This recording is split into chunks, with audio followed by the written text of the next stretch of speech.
కాపు నేతల భేటీ ముగిసింది. ప్రస్తుతం దాసరి నారాయణరావు మాట్లాడుతున్నారు. లైవ్ చూద్దాం. ఆయన్ని దక్కించుకోలేమేమో, ఇటువంటి ఒక ఉద్యమంలోనే రంగాన్ని పోగొట్టుకున్న మేము, వంగవీటి రంగాన్ని పోగొట్టుకున్న మేము, ముద్రగడ పద్మనాభాన్ని కూడా పోగొట్టుకోవాల్సి వస్తుందేమో అనే ఒక ఆవేదనతో ఈ రోజున ఈ సమావేశం ఇక్కడ ఏర్పాటు చేయడం జరిగింది. ప్రభుత్వం దీని పట్ల, ఆయన పట్ల, ఆ జాతి పట్ల చూపిస్తున్న వివక్ష చాలా బాధాకరంగా ఉంది. ఎందుకంటే ఇది ఒక సామాజిక సమస్య. సామాజిక సమస్యను దాన్ని ఒక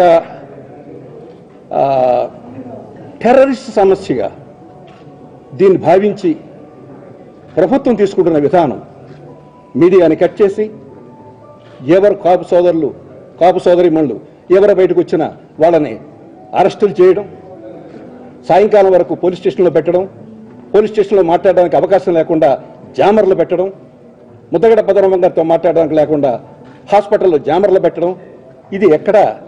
బహుశా మన ఆంధ్రప్రదేశ్లో ఉన్నామా, ఇండియాలో ఉన్నామా, పాకిస్తాన్లో ఉన్నామా అనే వాతావరణం ఈస్ట్ గోదావరి, పశ్చిమ గోదావరిలో కల్పించడం ప్రభుత్వం చాలా బాధాకరం. కాబట్టి మేము చర్చించడం జరిగింది. దీని మీద ప్రభుత్వం స్పందించి ఆయన ముద్రగడ్డ గారు చర్చించడానికి, జేఈసీతో చర్చించడానికి సిద్ధంగా ఉన్నారని అన్నారు. కాబట్టి ప్రభుత్వం వాళ్ళతో చర్చించి దీనికి ఒక పరిష్కారాన్ని తీసుకురావాలని, దానికి మేమందరం ఏక కంఠంతో ఆయన వెనక మేము ఉన్నాం, జాతి వెనక మేమంతా ఉన్నాం, ఎవ్వరూ ఒంటరి మాత్రం అనుకోవద్దు అని చెప్పడానికి ఈ సమావేశం ఏర్పాటు చేశాం. ప్రభుత్వానికి వదిలేస్తున్నాం. 2 రోజుల తర్వాత ప్రభుత్వం తీసుకునే నిర్ణయాల మీద మా నిర్ణయాలు ఆధారపడి ఉంటాయి. గత 5 రోజులుగా ఏం జరుగుతుంది, పరిస్థితి ఏ రకంగా ఉద్రిక్త పరిస్థితి వాతావరణం ఏర్పడుతుందనేది గమనిస్తున్నాం. ఇది చాలా అప్రజాస్వామికం.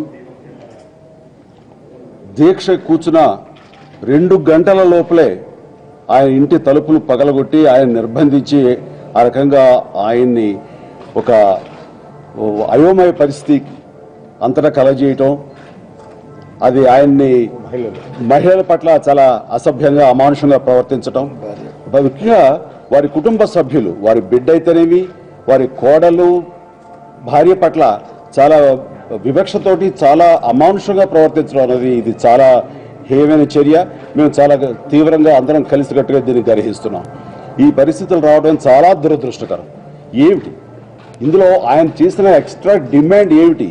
అడగకూడదు ఏం అడిగారు కనుక, మీరు మేనిఫెస్టోలో ఏం పెట్టారో, ఏమి చేస్తామని హామీలు ఇచ్చారో, ఎన్నికల సమయంలో ఏ ఎన్నికల కమిషన్కి మీరు ఎఫిడవిట్ సమర్పించారో అవి మాత్రమే ఆయన అడుగుతారు చేయమని తీవ్రంగా అడిగారు. అయితే అనుకోని సంఘటన జరిగింది తునిలో. దానికి ఎవరం కూడా మేము హర్షించాం, దాన్ని ఎవరం కూడాను దాన్ని సమర్థించాం. కాకపోతే అమాయకులు నిర్బంధించడం, మీ నోటితో మీరే అన్నారు. ఇది ఉభయ గోదావరి జిల్లాలకు సంబంధించిన వ్యక్తులు ఎవరు ఇందులో లేరు, ఇది రాయలసీమకు సంబంధించిన వ్యక్తులు ఉన్నారు, ముఖ్యంగా పులివెందులకు సంబంధించిన వ్యక్తులు ఉన్నారని మీరు మరీ అన్నారు. అలాంటి మీరు ఈ రోజున ఆ ఇంటి మహిళలను కానీ, ఆ ప్రాంతంలోని యువకులను కానీ నిర్బంధించి వాళ్ళు ఎవరైనా సరే వాళ్ళ నిరసన, వాళ్ళకి ఒక సంఘీభావం తెలుపుతుంటే మీరు తీసుకెళ్లి వాళ్ళు జైల్లో పెట్టడం అనేది ఎంతవరకు సబబు? ఇది చాలా అమానుషం. దీన్ని ప్రజలు గమనిస్తున్నారు. ఈ విషయంలో మేము అందరం కలిసి ఈ రోజున ఇక్కడ సమావేశమై దీన్ని తీవ్రంగా ఖండిస్తున్నాం. మా అందరి ఆందోళన ఆయన ఆరోగ్య పరిస్థితి ఎలా ఉందన్న దాని మీద ఉంది.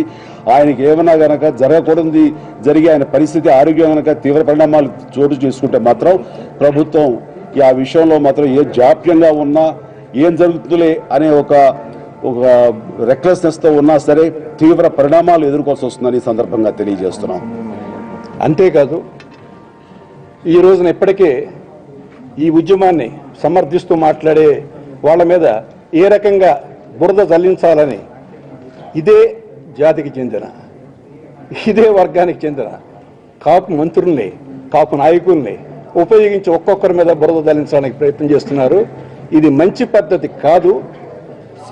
విభజించడం, డివైడ్ అండ్ రూల్ పాలసీ అనేది అది మంచిది కాదు. మాలో మాకే పెట్టి వాళ్ళందరినీ విడదీయాలనే ప్రయత్నం మంచిది కాదు. అలాంటి బురద జల్లే కార్యక్రమాలు కనుక ప్రారంభిస్తే మా దగ్గర చాలా పెద్ద బురద ఉంది మీకు సంబంధించింది, జాగ్రత్త. దీనికి సంబంధించిన తీర్మానాల కాపీలన్నీ ఒక 2 minutes లో అవుతున్నాయి. మీకు వచ్చి 5 తీర్మానాలు చేశాము. ఆ తీర్మానాలు కాపీ 2 నిమిషాల్లో మీ అందరికీ ఇస్తాం. అవన్నీ ఇస్తాం. అవన్నీ కూడా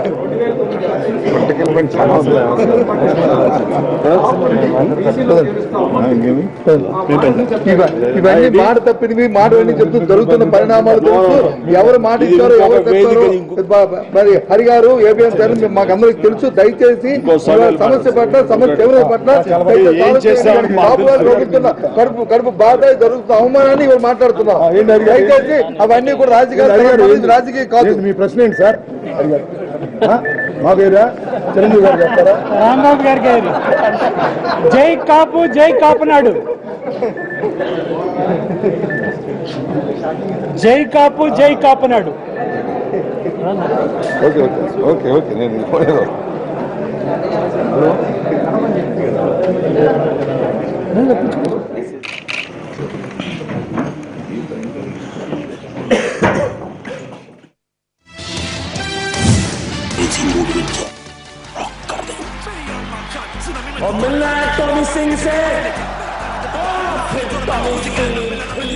బాలీవుడ్ మూవీ ఉడ్తా పంజాబ్ అడ్డంకులు తొలగిపోయాయి. కేవలం ఒకే ఒక కట్ తో సినిమా విడుదలకు గ్రీన్ సిగ్నల్ ఇచ్చేసింది బాంబే హైకోర్టు. స్క్రిప్ట్ మొత్తం చదివాం, అందులో డ్రగ్స్ కల్చర్ ను ప్రోత్సహించే అంశాలేవీ లేవు. దేశ సార్వభౌమత్వాన్ని సమగ్రతను సవాల్ చేస్తోందన్న వాదనలో కూడా పసలేదని పేర్కొంది హైకోర్టు బెంచ్. సృజనాత్మక స్వేచ్ఛను దుర్వినియోగం చేయనంత వరకు ఈ విషయంలో ఎవరూ జోక్యం చేసుకోవాల్సిన అవసరం లేదంటూ సిబిఎఫ్సికి చురకలు వేసింది. సిబిఎఫ్సి డ్యూటీ కేవలం సినిమాలను సర్టిఫై చేయడం తప్ప సెన్సార్ చేయడం కాదని కూడా గుర్తు చేసింది బాంబే హైకోర్టు.